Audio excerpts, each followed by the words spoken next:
Qu'est-ce que c'est aimer? Comment vous savez quand vous aimez quelqu'un? Alors bien sûr, au-delà de la petite phase de départ, d'émerveillement, où on a des papillons dans le ventre, où on se sent inarrêtable, où on pense à l'autre en permanence, on a envie de courir dans ses bras, on a envie de lui offrir le monde, on a envie de prendre 2 billets d'avion pour le bout du monde et jamais revenir. Quand on a dépassé cette phase-là, comment on sait quand on aime quelqu'un? Alors moi je me rends compte dans ma vie que aimer, ça a potentiellement beaucoup été une idée, plus qu'une émotion. Je pense que ça c'est lié à beaucoup d'émotions bloquées à l'intérieur de moi et la difficulté que je peux avoir à rentrer en contact avec la propre estime que j'ai de moi-même et le propre amour que je me porte à moi-même. Et du coup je voudrais partager avec vous ce que je ressens aujourd'hui dans l'acte d'aimer. Parce que pour moi, vraiment l'amour c'est un verbe. C'est pas un état, c'est une action continue.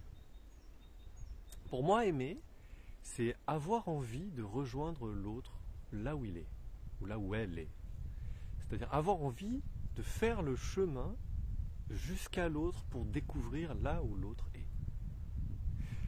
Et si on regarde dans cette première phase d'amour inconditionnel, d'amour pétillant, d'amour juvénile, de quand on tombe amoureux, finalement, spontanément, c'est ça qu'on a envie de faire. C'est-à-dire qu'on a envie de la rejoindre, ou de le rejoindre, physiquement déjà.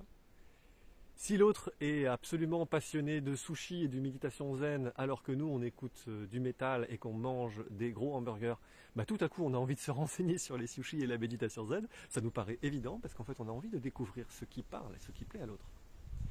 Et ainsi de suite. Donc, finalement, on a envie de faire le chemin jusqu'à l'autre, pour rejoindre l'autre dans son monde.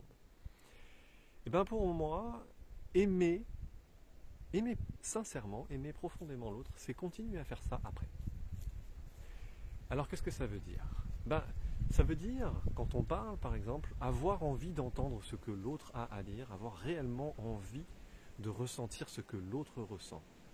Et pas être perpétuellement en train de se demander ce que nous on va dire, ou avoir envie de rebondir sur ce que l'autre est en train de dire, et ainsi de suite. Mais ne pas être à l'intérieur de nous quand on écoute, mais avoir envie de découvrir où est l'autre quand on écoute.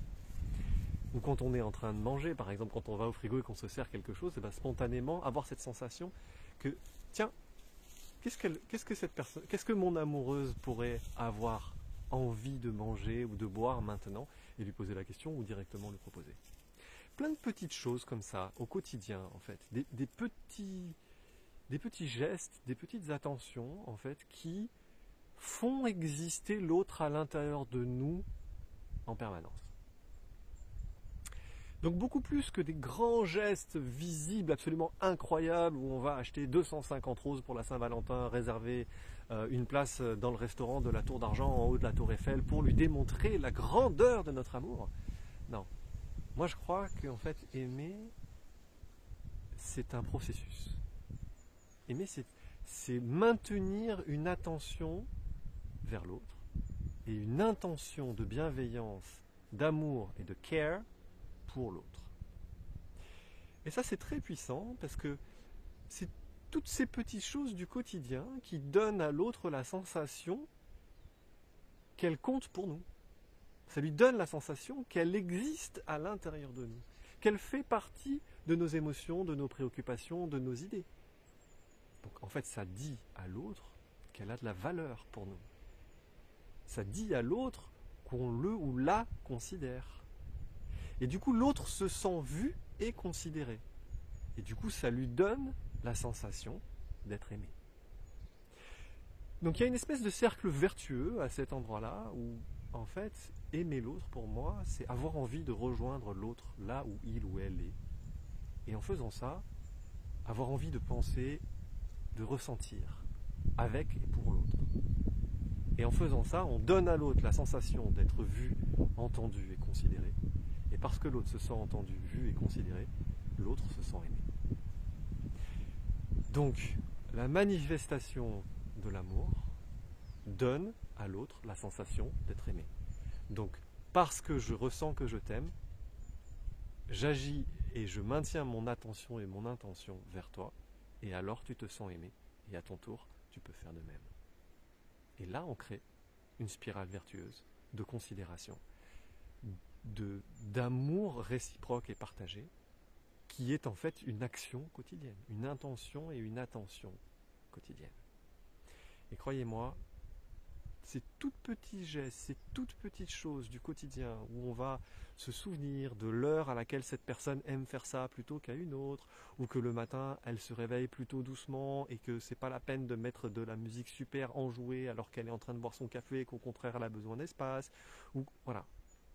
Toutes ces petites choses qui donnent la sensation à l'autre qu'on a considéré qui elle est et que l'autre a envie d'aller vers elle ou vers lui.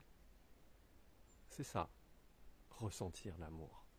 Et quelque part, je pense que c'est ça auquel on aspire tous. Ressentir cet élan pour l'autre et ressentir de l'autre son élan vers nous.